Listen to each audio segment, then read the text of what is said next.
नमस्कार, स्वागत है आपका न्यूज इंडिया में। मैं हूं आपके साथ उमंग माथुर। आपको बता दें कि पूरे उत्तर भारत में मौसम का मिजाज बेहद बिगड़ा हुआ है। देश के उत्तरी मैदानी इलाकों में इन दिनों बारिश का भी माहौल चल रहा है और पिछले कुछ दिनों से पश्चिमी विक्षोभ के कारण दिल्ली समेत उत्तर प्रदेश, पंजाब, हरियाणा, राजस्थान और उत्तराखंड के कुछ हिस्सों में बारिश भी हो रही है। जम्मू कश्मीर में भी बर्फबारी से हालात गंभीर हैं, तो वहीं इसका असर अब दिल्ली तक देखा जा रहा है। जम्मू कश्मीर में बर्फबारी के बाद जबरदस्त शीतलहर चल रही है। उसका असर पहाड़ी राज्यों हिमाचल प्रदेश और उत्तराखंड के साथ ही मैदानी राज्यों पंजाब, राजस्थान, हरियाणा, दिल्ली और पश्चिमी उत्तर प्रदेश में देखा जा सकता है। यही नहीं, राजस्थान के पिलानी और माउंट आबू के साथ ही गुजरात के पोरबंदर में 3.3 डिग्री तापमान दर्ज किया गया। उत्तराखंड और हिमाचल के पहाड़ों पर बर्फबारी लगातार जारी है। मौसम विभाग ने पूरे हिमालय क्षेत्र में अगले 24 घंटों में भारी बारिश की और बर्फबारी की चेतावनी जारी की है। उत्तराखंड के 5 जिलों में मौसम विभाग ने ऑरेंज अलर्ट जारी किया है। राजस्थान के कई जिलों में बारिश के साथ ओलावृष्टि भी हुई, तो वहीं नागौर के डीडवाना में तेज बारिश के बाद जमकर ओलावृष्टि हुई। ओलावृष्टि से खेतों में खड़ी फसलें खराब हो गई, तो वहीं क्षेत्र में ठंड भी बढ़ गई। तो वहीं बात करें अगर कुचामन सिटी की, तो सुबह से ही वहां मौसम का मिजाज बदला बदला देखा गया। दोपहर होते होते तेज बादलों की गड़गड़ाहट के साथ जमकर बारिश हुई। इसके साथ ही मकराना शहर सहित आसपास के ग्रामीण क्षेत्रों में भी सुबह से ही मौसम खराब रहा। बारिश व ओलावृष्टि के कारण लोगों का जो जनजीवन है वो भी प्रभावित हुआ। तो वहीं ओलावृष्टि के कारण किसानों को अपनी फसलों की चिंता अब सताने लगी है। उधर मकराना विधायक रूपाराम मुरावतिया ने ओलावृष्टि के कारण किसानों को होने वाले नुकसान के मुआवजे की सरकार से मांग की है।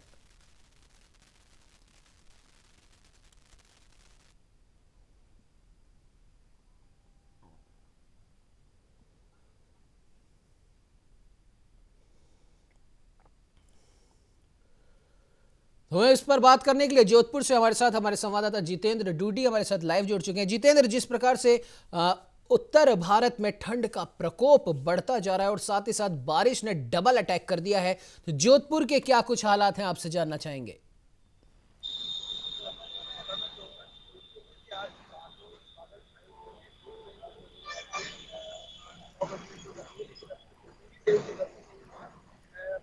पूरी तरीके से साइबर भी है, इस कारण जो बारिश की आवाजाही जी जितेंद्र, बिल्कुल। और जाहिर सी बात है, ये देखा भी जा रहा है कि जिस प्रकार से राजस्थान में ठंड बढ़ती जा रही है और राजस्थान के एकमात्र पर्वतीय इलाके माउंट आबू में भी पारा काफ़ी नीचे जाता जा रहा है और वहाँ पे भी जमाव बिंदु तक पारा पहुँच चुका है। और साथ ही साथ अगर बात की जाए जोधपुर की, तो वहाँ पर भी ठंड का असर साफ देखा जा सकता है। क्या कहना चाहेंगे जितेंद्र?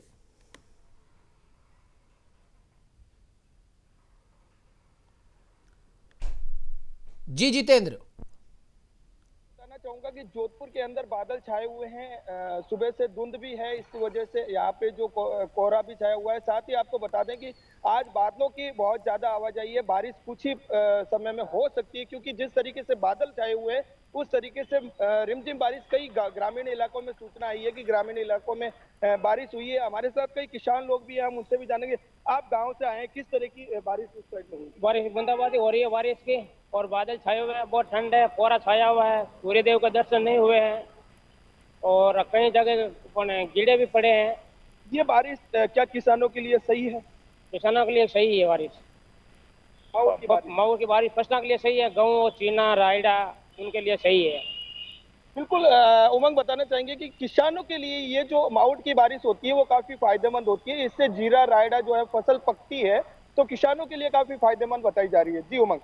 जी बिल्कुल जितेंद्र, किसानों के लिए मावठ की बारिश फायदेमंद तो होती है, लेकिन अब इस बारिश के साथ साथ ओलावृष्टि भी हो रही है, तो कहीं ना कहीं ये ओलावृष्टि किसानों की जो खड़ी फसलें हैं उनको नुकसान पहुंचा सकती है। क्या कुछ बताना चाहेंगे जितेंद्र?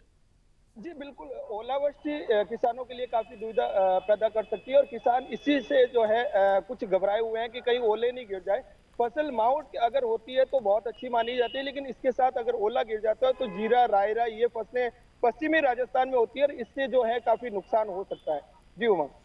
जी बिल्कुल जितेंद्र, जानना चाहेंगे सरकार की तरफ से, प्रशासन की तरफ से इस बढ़ती हुई सर्दी, बारिश और ओलावृष्टि के क्या कुछ इंतजामात किए गए हैं? बिल्कुल उमंग, बताना चाहूंगा कि जोधपुर नगर निगम प्रशासन की ओर से जगह जगह रैन बसेरे लगाए गए हैं, चाहे वो रेलवे स्टेशन हो, बस स्टैंड हो, या जहां पर जो मांगने वाले भिखारी हैं वहाँ ये रैन बसेरे लगाए गए हैं। तो वहाँ की रैन बसेरे की मैं आपको एक बात और बता दूं कि वापस निगम की ओर से किसी तरह की व्यवस्था नहीं की जाती है। सिर्फ रैन बसेरे के नाम पे एक तंबू लगा दिया जाता है, ना तो उसके अंदर रजाई है और ना गद्दे हैं। तो ये बहुत बड़ी समस्या है, इससे जो है ठंड से बचा नहीं जा सकता। कई लोग ऐसे हैं जिसके अंदर नशे की प्रवृत्ति के कारण उस टेंट के अंदर आने नहीं देते और इसी वजह से वो रोड और फुटपाथ पर सोने को मजबूर हो जाते हैं। जी बिल्कुल जितेंद्र, जाहिर सी बात है रैन बसेरे हालांकि सरकारें लगवाती तो हैं उन लोगों के लिए जो सर्दी में खुले आसमान के नीचे रहते हैं, उनको एक बसेरा देने के लिए, लेकिन वहां पर भी अगर इंतजाम ठीक नहीं होते तो जाहिर सी बात है लोगों को परेशानी तो आती ही है। आपसे जानना चाहेंगे जितेंद्र, कल और आज के तापमान में क्या कुछ गिरावट दर्ज की गई है? बिल्कुल, बताना चाहूंगा कि कल के तापमान से मुकाबले आज जो है 4 डिग्री टेम्परेचर डाउन हुआ है, क्योंकि बादलों का मौसम भी है, थोड़ी ठंड भी बढ़ी है। अब बादल जब हटेंगे तो ठंड और तेजी से बढ़ेगी, तो निश्चित रूप से जो फुटपाथ पर सोने वाले लोग हैं उनके लिए दिक्कतों का सामना करना पड़ सकता है। जी बिल्कुल जितेंद्र, और मौसम विभाग के द्वारा चेताया भी गया है सूर्यनगरी में पूरे दिन भर में कल केवल और केवल सूर्य 3 घंटे के लिए ही निकला, या फिर हम ये कह सकते हैं विजिबिलिटी काफी कम रही और इतनी कम थी कि 500 मीटर तक भी दिखाई नहीं दे रहा था। आज कोहरे के धुंध के क्या कुछ हालात जोधपुर में दिखाई दे रहे हैं? बिल्कुल, बताना चाहूंगा कि आज बादल है, कोहरा थोड़ा कम है, इतना नहीं है, लेकिन जो शहर के बाहरी इलाके हैं, जो ग्रामीण इलाके कहलाते हैं, वहां पर जो ट्यूबवेल होने की वजह से वहां थोड़ी ठंड और कोहरा ज्यादा है। इस वजह से जो बाहर से आने वाली गाड़ी है उनको जो है स्लो मोशन से चलना पड़ता है, क्योंकि विजिबिलिटी इतनी ज्यादा है कि मात्र 5 मीटर पर भी उसको दिखाई नहीं देता, तो हेडलाइट भी लगानी पड़ रही है। खास तौर पर देखा जाए तो ये जो मौसम है शेरगढ़ बालेसर इस क्षेत्र में कुछ ज्यादा ही दिखाई दे रही है। जी बिल्कुल जितेंद्र, आप हमारे साथ में बने रहिए। हमारे साथ में राधेश्याम जी जुड़ चुके हैं, निदेशक हैं मौसम विभाग जयपुर से। राधेश्याम जी, बहुत बहुत स्वागत है न्यूज इंडिया में। जी धन्यवाद। जी राधेश्याम जी, पश्चिमी विक्षोभ का असर यहाँ पर देखा जा रहा है। हिमाचल और उत्तराखंड जैसे पर्वतीय राज्यों में तो ठंड का प्रकोप है ही सही, बारिश और ओलावृष्टि भी वहां पर है, और अब उसका असर धीरे धीरे मैदानी इलाकों में भी साफ तौर पर देखा जा सकता है। राजस्थान की अगर हम बात करें तो कहीं ना कहीं राजस्थान भी धुंध, बारिश और सर्दी का ट्रिपल अटैक झेल रहा है। क्या कुछ बताना चाहेंगे सर? देखिए, जैसा कि मौसम केंद्र जयपुर ने आज से 1 सप्ताह पहले स्पेशल प्रेस विज्ञप्ति जारी करके ऐसे मौसम होने के लिए चेताया था और ऐसे अनुमान जो है वो जारी किया था, क्योंकि एक एक्टिव वेस्टर्न डिस्टरबेंस है अपर एटमॉस्फेयर में और लोअर एटमॉस्फेयर में भी एक राजस्थान के ऊपर साइक्लोनिक सर्कुलेशन बना हुआ है। इसके अलावा अरब सागर की खाड़ी और बंगाल की खाड़ी दोनों ही ओशियन से जो है वो राजस्थान के ऊपर में मॉइस्चर सप्लाई हो रहा है और रेनफॉल और थंडरस्टॉर्म के साथ ओलावृष्टि होने के लिए कंडीशन फेवरेबल बनी हुई है। तो अभी जो सिचुएशन है, अभी भी मैं कहूंगा कि अगले 24 घंटों तक जो स्पेशली वेस्ट राजस्थान का जो बीकानेर संभाग के जिले हैं और पूर्वी राजस्थान के जयपुर और भरतपुर संभाग के जो जिले हैं, इनमें आज भी अभी भी नेक्स्ट 24 आवर्स तक थंडरस्टॉर्म, रेन और अभी भी ओलावृष्टि होने के लिए कंडीशन बनी हुई है। मैं कहूंगा कि फिलहाल जयपुर संभाग के और बीकानेर संभाग के जिलों में अभी भी बारिश और थंडरस्टॉर्म और रेन ओलावृष्टि का सिस्टम बना हुआ है और जारी है। जी बिल्कुल राधेश्याम जी, आपसे जानना चाहेंगे ये कब तक मौसम इस प्रकार से रहेगा और आगे आपके हिसाब से क्या कुछ मौसम में बदलाव कब तक हो सकते हैं? जी देखिए, अभी जो मेन जो रेन का सिस्टम है वो अभी भी नेक्स्ट 24 आवर्स तक बना रहेगा, लेकिन कल से यदि देखेंगे 6 जनवरी से तो बारिश में कमी होगी। हालांकि बादल छाए रहेंगे और छुटपुट बारिश कल भी हो सकती है, लेकिन 7 जनवरी से उम्मीद है कि राजस्थान में मौसम जो है वो कुल मिलाकर शुष्क रहेगा या थंडरस्टॉर्म या हेलस्टॉर्म जैसा पॉसिबिलिटी नहीं है, क्योंकि जो एक्टिव वेस्टर्न डिस्टर्बेंस है ये स्लाइटली जो है वो ईस्टवर्ड बढ़ेगा। तो उम्मीद है अभी भी नेक्स्ट 24 आवर्स जो है वो रेन का सिस्टम राजस्थान में स्पेशली नॉर्दर्न पार्ट्स में अभी भी बना रहेगा। आफ्टर 24 आवर्स जो है वो रेन का इंटेंसिटी और अमाउंट ऑफ रेन जो है वो कम होगा और 7 जनवरी से राजस्थान में जो है वो ड्राई वेदर होने का पॉसिबिलिटी है। एक बार फिर से नॉर्दर्ली विंड का इंपैक्ट होगा और टेम्परेचर में 2 से 3 डिग्री का फॉल होगा। जी बिल्कुल राधेश्याम जी, और देखा भी जा रहा है जिस प्रकार से अभी आपने भी बताया कि आने वाले 24 घंटों में ठंड अभी और बढ़ सकती है, उसके बाद में मौसम में बदलाव देखे जाएंगे। और एक बात और आपसे जानना चाहेंगे राधेश्याम जी कि मावठ की बारिश किसानों के लिए काफ़ी फायदेमंद सिद्ध होती है, जहां पर कई किसानों के चेहरे खिले थे इस बारिश के बाद में, तो वहीं ओलावृष्टि के कारण अब उन्हीं खिले चेहरों में मायूसी बदल गई है। आपसे जानना चाहेंगे किसानों की तरफ से भी कि ओलावृष्टि कब तक जारी रहेगी? देखिए, अभी भी जो सिस्टम का इंटेंसिटी है वो नॉर्दर्न राजस्थान में मतलब कंडीशन फेवरेबल है। तो अभी भी नॉर्दर्न राजस्थान में नेक्स्ट 24 आवर्स के लिए कुछ एक डिस्ट्रिक्ट्स में आज भी मैं कह रहा हूँ ओलावृष्टि होने के लिए कंडीशन फेवरेबल है, यानी आज भी कहीं कहीं ओलावृष्टि देखने को मिल सकती है। लेकिन कल से उम्मीद है कि बारिश में भी कमी होगी और ओलावृष्टि में भी कमी होगी। तो वहीं जो है वो बारिश जो है वो नो डाउट रबी की फसलों के लिए, किसानों के लिए काफी फायदेमंद साबित होगी, लेकिन जो ओलावृष्टि है उससे कहीं ना कहीं फसलों को नुकसान हो सकता है। जी बिल्कुल राधेश्याम जी, आपने सही कहा, और शायद यही एक सबसे बड़ी वजह है, क्योंकि भले सर्दी हो, गर्मी हो, बरसात हो, किसान अपने खेत से बाहर नहीं निकलना चाहते। वो खेत में ही लगातार, अन्नदाता भी उन्हें कहा जाता है, तो वो अन्न उगाते रहते हैं। लेकिन ऐसे में जब उनके ऊपर सर्दी और ओलावृष्टि की जो दोहरी मार पड़ती है, कहीं ना कहीं परेशान होना उनका लाजमी है। लेकिन फिर भी आपके द्वारा दी गई जानकारी हमारे किसान भाइयों के लिए काफ़ी फ़ायदेमंद साबित होगी। राधेश्याम जी, आप हमारे साथ में बने रहिए, आपसे आपके पास में आऊँगा। उससे पहले हम संपर्क कर लेते हैं माउंट आबू से हमारे संवाददाता मगन प्रजापत का। मगन, आपसे जानना चाहेंगे क्या कुछ स्थिति इस समय माउंट आबू में बनी हुई है?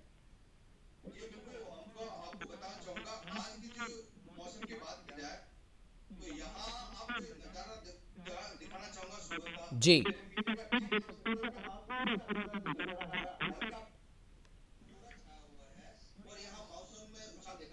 जी आ रही है और यहाँ अभी भी सर्दी को लेकर यहाँ लोग परेशान नजर आ रहे हैं।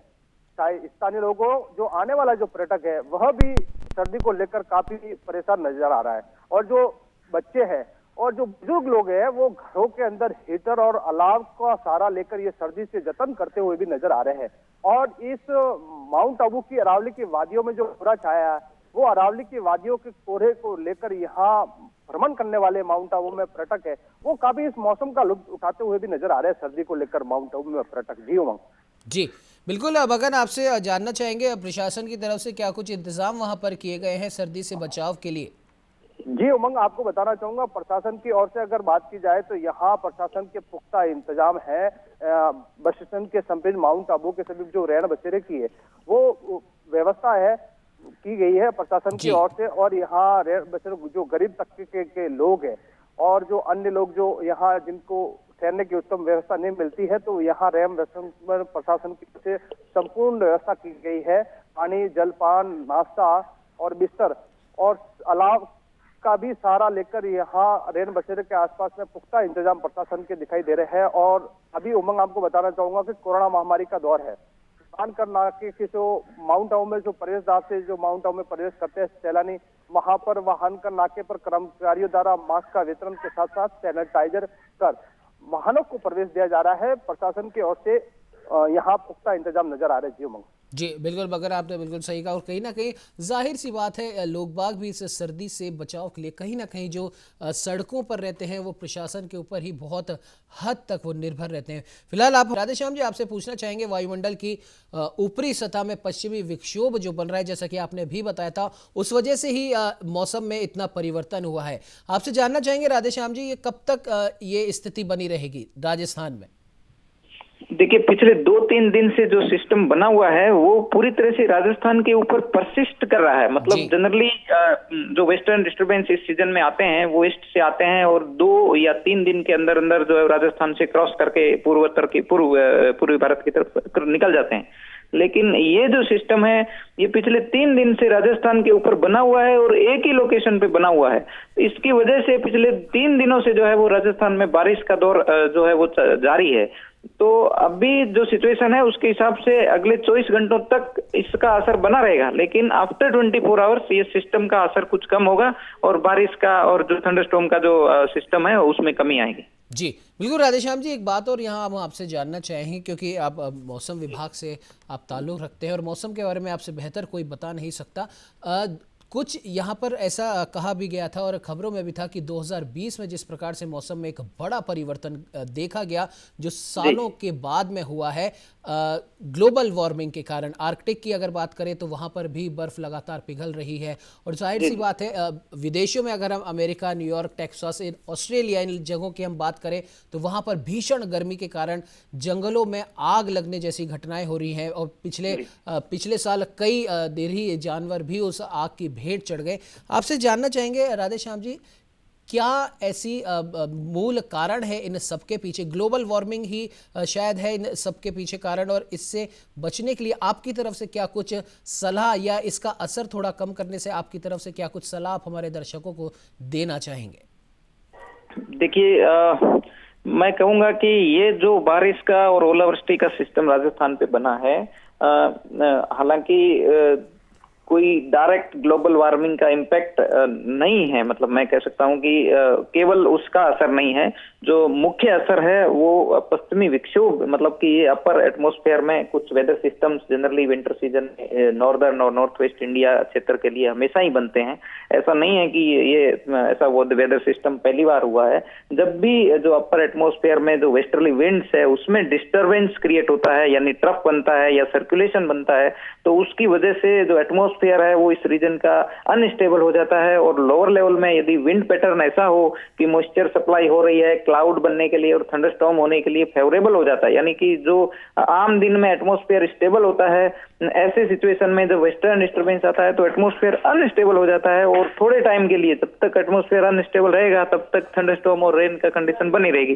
तो इसको हम इस सिस्टम को कहीं ना कहीं क्लाइमेट चेंज से रिलेट नहीं कर सकते हैं, क्योंकि डे टू डे जो एटमॉस्फेरिक कंडीशंस है वो डिफरेंट होती है, प्रेशर, एटमॉस्फेरिक प्रेशर डिफरेंट होता है, विंड पैटर्न डिफरेंट होता है, तो उसके हिसाब से ये वेदर सिस्टम बनता है। हाँ, कभी कभी जो हम कहते हैं एक्सट्रीम वेदर यदि हो रहा है कि विंटर सीजन में टेम्परेचर बहुत ज्यादा माइनस में, मींस पहले कभी नहीं गया अभी जा रहे हैं, या रेन अमाउंट ऑफ रेन जो है वो एक्सट्रीम हो रहा है, हेवी रेन हो रहा है, तो कहीं ना कहीं ये भी एक विषय हो सकता है कि क्लाइमेट चेंज का भी कहीं ना कहीं असर हो। लेकिन मैं कहूंगा इसके लिए एक रिसर्च की जरूरत है, स्टडी करना पड़ेगा कि एक्चुअली क्लाइमेट चेंज का कितना इम्पैक्ट है। जी बिल्कुल राधेश्याम जी, आपने बिल्कुल सही कहा और कहीं ना कहीं अब देखने वाली बात ये होगी कि जैसा कि आपने भी बताया कि अगले आने वाले 24 घंटों के बाद में मौसम में कुछ हल्का सा परिवर्तन ज़रूर होगा। तो ज़रूर हमारे किसान, क्योंकि बार बार किसानों की बात करना यहाँ पर इसलिए भी ज़रूरी है क्योंकि दिल्ली की सीमाओं पर किसान डटे हुए हैं। हालांकि उसका मौसम से कोई लेना देना नहीं है, लेकिन फिर भी किसानों की अगर बात कही जाए या करी जाए तो कहीं ना कहीं मौसम के इस बदलते असर के कारण उनकी चिंताएं लाजमी है। और जैसा कि अभी आपने बताया 24 घंटे के बाद में कुछ ना कुछ राहत ज़रूर मिलने वाली है। जितेंद्र, आपका मैं रुख करूंगा, जोधपुर के हालातों के बारे में आपसे जानना चाहेंगे। और जैसा कि अभी राधेश्याम जी ने भी बताया कि पूरे राजस्थान में अगले आने वाले 24 घंटों में मौसम में परिवर्तन ज़रूर आएगा, बढ़ती ठंड से कुछ राहत ज़रूर मिलेगी। क्या कुछ कहना चाहेंगे जितेंद्र? जी बिल्कुल, देखिए जिस तरीके से राधेश्याम जी ने बताया कि अगले 24 घंटे में ये विक्षोभ खत्म हो जाएगा, तो निश्चित रूप से कहीं ना कहीं राहत भरी खबर होगी, क्योंकि अभी हाल ही में जिस तरीके से बारिश और ओलावृष्टि हो रही है उससे कहीं ना कहीं किसानों को जो है नुकसान उठाना पड़ रहा है। साथ ही जो फसलें हैं वो भी नुकसान हो रही है। अगर बारिश होती है, मावठ की बारिश होती है, निश्चित रूप से वो कहीं ना कहीं लाजमी है कि अच्छी बारिश है, लेकिन जिस तरीके से ओला गिरना कहीं ना कहीं फसलों को नुकसान पहुंचाता है, तो ये कहीं ना कहीं राहत भरी खबर होगी कि जब 24 घंटे में विक्षोभ खत्म हो जाएगा। साथ ही आपको बता दें कि जोधपुर में अभी तक जो है 9:30 होने जा रही है, कोई सूर्य देव के दर्शन नहीं हुए हैं। अभी भी कोहरा है, थोड़ा थोड़ा जो है हट रहा है, इतना तो नहीं हटा है लेकिन फिर भी हट रहा है। तो अब जो है शहर के जो लोग हैं, जो अपनी ड्यूटी पे जाते हैं, आने जाने वाले लोग हैं, उनकी जो है चहल पहल बढ़ी जरूर है, लेकिन सब अपने जो है राहत और बचाव के साथ ही निकल रहे हैं। इसके साथ ही जिस तरीके से कोरोना धीरे धीरे अभी नया स्ट्रोक आया है कोरोना का, तो उससे भी लोग जो है अपने मुंह पर मास्क लगाकर और इस तरह से बचाव करते हुए बाहर निकल रहे हैं। जी बिल्कुल जितेंद्र, आपने सही कहा। कहीं ना कहीं अब बढ़ती ठंड तो है ही सही और कोरोना का खतरा भी अभी थमा नहीं है। दोनों से ही बचना काफ़ी ज़रूरी भी है और प्रशासन की तरफ से भी ज़रूरी इंतजाम किए गए हैं, जैसा कि आपने भी बताया।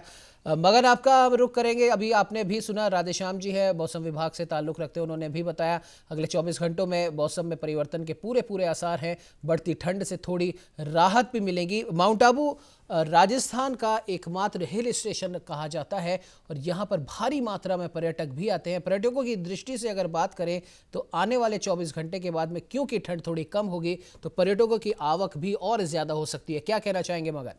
जी आशित, आपने उमंग जी बिल्कुल सही कहा। जो पर्यटकों की बात की जाए मौसम की लेकर, तो यहाँ अभी सर्दी के सितम को लेकर माउंट आबू में जो पर्यटकों की संख्या है, यहाँ आने का भी है जो क्रम है जारी है। और 10 स्थलों के साथ साथ नक्की झील के अंदर जो मौसम का है, जो नौकायान में बैठ इस पर्यटक माउंट आबू का घूम कर यहाँ माउंट आबू की वादियों के निहारने के लिए बखूबी आनंद लेते हुए नजर आ रहे हैं। साथ ही अगर आपने बात की कि जो आने वाले 2 दिनों में मौसम की मतलब यहाँ सर्दी कम होगी, तो यहाँ पर्यटकों की ऐसा कुछ नहीं है, लेकिन आने का जो सैलानियों का क्रम है कहीं ना कहीं जारी है और आवागमन अभी भी देखने को मिल रहा है। वहीं उमंग, मैं आपको एक और बताना चाहूंगा। जो कोरोना काल की बात की जाए तो यहाँ कोरोना काल में जो माउंट आबू में है, हर रोज जिले सहित जहाँ माउंट आबू शहर में कोरोना का जो मामला है वो भी दिनों दिन बढ़ता ही जा रहा है और जो हर रोज कोरोना के मामले हैं वो यहाँ इजाफा हो रहा है। साथ ही अगर प्रशासन की ओर से बात की जाए तो प्रशासन की ओर से हर रोज सैनिटाइजर, नॉन विलेज जोन में सैनिटाइजर का छिड़काव के साथ साथ जो प्रशासन के पुख्ता इंतजाम है वो देखने को मिल रहे हैं। हर रोज सैंपल लेने का कार्य नर्सिंग स्टाफ के द्वारा शहर में की जा रही है।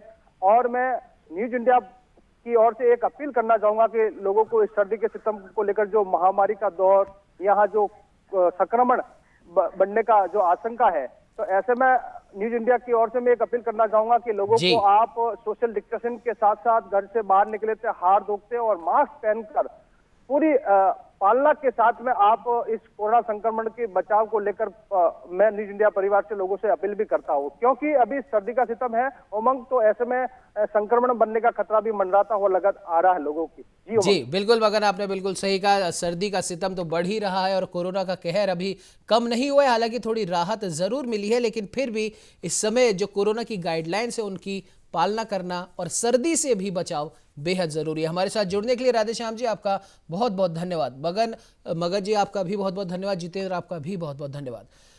देखने वाली बात यह है कि वायुमंडल की ऊपरी सतह पर पश्चिमी विक्षोभ के कारण राजस्थान में मौसम थोड़ा और सर्द हुआ है और मौसम के सर्द होने के साथ साथ ओलावृष्टि और बारिश का ट्रिपल अटैक राजस्थान अभी झेल रहा है। लेकिन मौसम विभाग के हिसाब से अगले 24 घंटों में मौसम में परिवर्तन के बहुत ज्यादा आसार देखे जा रहे हैं। बढ़ती ठंड से, ओलावृष्टि से, बारिश से राहत मिलने वाली है। फिलहाल हमारे इस बुलेटिन में इतना ही। देश दुनिया की तमाम खबरों को जानने के लिए आप बने रहिए हमारे साथ और देखते रहिए न्यूज़ इंडिया।